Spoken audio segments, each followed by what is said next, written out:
सन्माननीय सदस्य राम कदम यांनी प्रचंड ड्रामटायझेशन करून अनेक गोष्टी सांगितल्या।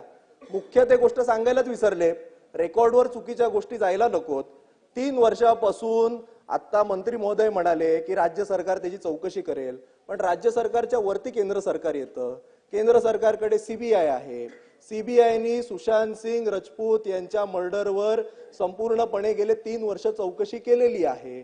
3 वर्ष चौकशी केल्याच्या नंतर 2 दिवसापूर्वी त्याचा क्लोजर रिपोर्ट सादर केला, त्यामध्ये त्यांचा सुसाईडच झाला असं आम्ही सगळ्या वर्तमानपत्रात वृत्तपत्रात वाचलेलं आहे। मग असं असताना सुद्धा आपण सीबीआयला अंडरमाइन करतोय का? म्हणजे केंद्र सरकारची जी आपल्या देशातली जी सगळ्यात मोठी क्राईम इन्व्हेस्टिगेशनची एजन्सी आहे त्याच्यावर राम कदम साहेब असतील किंवा अन्य सदस्य ज्यांनी आज म्हटलं किंवा स्वतः मंत्री महोदय असतील यांचा विश्वास नाहीये का?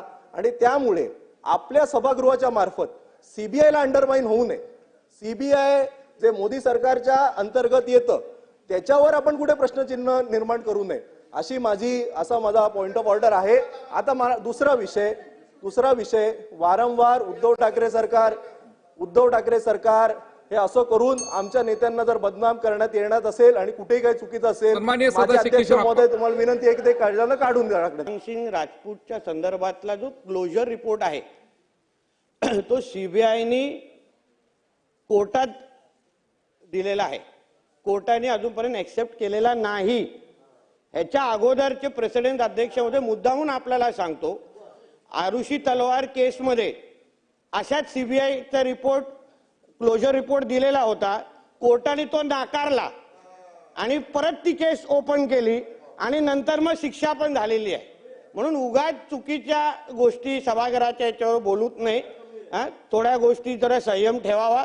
क्लोजर रिपोर्ट आता फक्त दाखल केलेला आहे, आपल्यालाही माहिती आहे तेव्हाच्या सरकारने 72 दिवसाच्या नंतर सीबीआयला यायला दिलेलं एअरपोर्टवर थांबवण्याचे प्रकार तेव्हा झालेले। सीबीआय अधिकाऱ्यांना काय लपवत होते, कोणाला वाचवायला प्रयत्न करत होते हे आता येणाऱ्या टप्प्याटप्प्याने सगळं बाहेर येईल।